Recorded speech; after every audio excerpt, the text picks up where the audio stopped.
할렐루야. 사랑하는 대강의 가족 여러분, 오늘 하루도 하나님의 말씀과 동행하는 삶이 되길 소망합니다. 오늘 함께 나눌 하나님의 말씀은 로마서 5장 1절에서 4절 말씀입니다. 그러므로 우리가 믿음으로 의롭다 하심을 받았으니 우리 주 예수 그리스도로 말미암아 하나님과 화평을 누리자. 또한 그로 말미암아 우리가 믿음으로 서 있는 이 은혜에 들어감을 얻었으며 하나님의 영광을 바라고 즐거워하느니라. 다만 이뿐 아니라 우리가 환난 중에도 즐거워하나니 이는 환난은 인내를, 인내는 연단을, 연단은 소망을 이루는 줄 알미로다. 아멘. 이 본문 1절 초두에서 바울이 말씀하고 있듯이 우리는 모두 믿음으로 의롭다함을 얻은 행복한 사람들입니다. 행함이 아닙니다.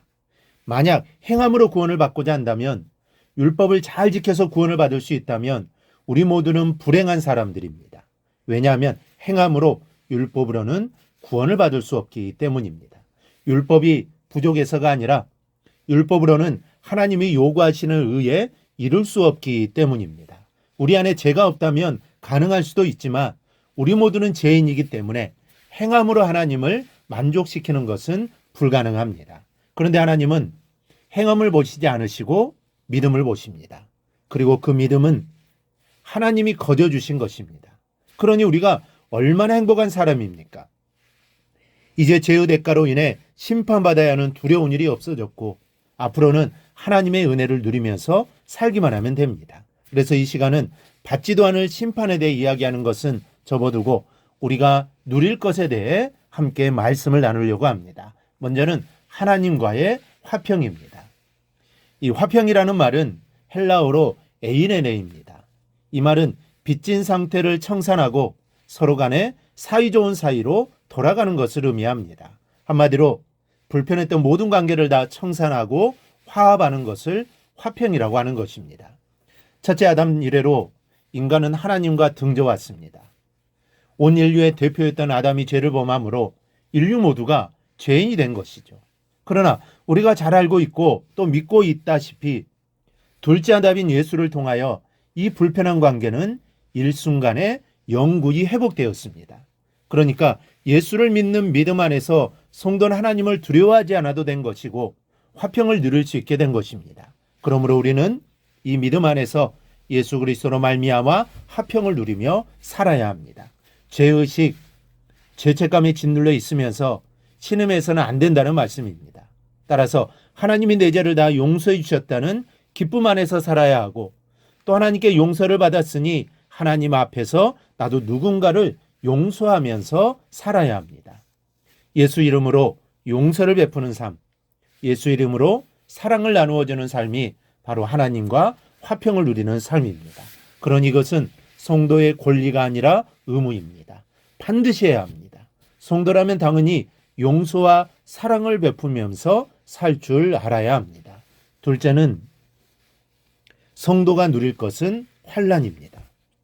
이 환난을 누리라고 하니까 의아하게 생각할 수도 있습니다.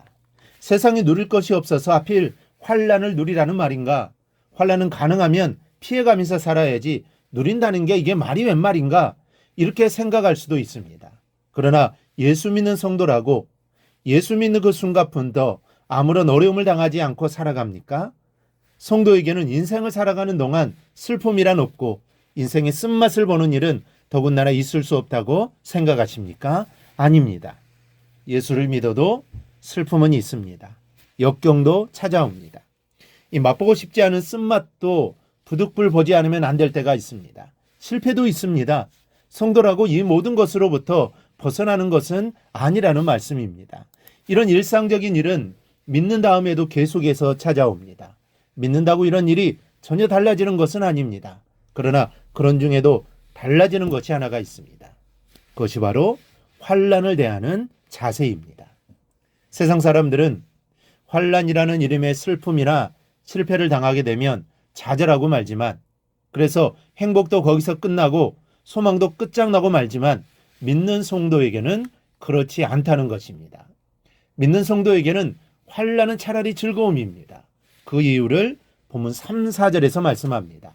다만 이뿐 아니라 우리가 환난 중에도 즐거워하나니 이는 환난은 인내를, 인내는 연단을, 연단은 소망을 이루는 줄 알미로다.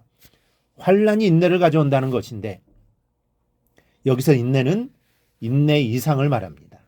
단순히 참고 견디는 그 이상 능동적으로 이 세상의 시험과 시련을 이기고 정복하는 정신을 말합니다. 그런데 이 인내가 연단을 불러온다고 합니다. 여기서 연단은 불을 통과하여 불순물이 다 타 없어진 순도 높은 금속을 뜻합니다. 성도가 연단을 받게 되면 돈이나 사람을 의지하던 마음이 변합니다. 돈도 소용없고 믿었던 사람도 다 변한다는 사실을 알게 돼서 드디어 하나님만을 의지하게 된다는 겁니다.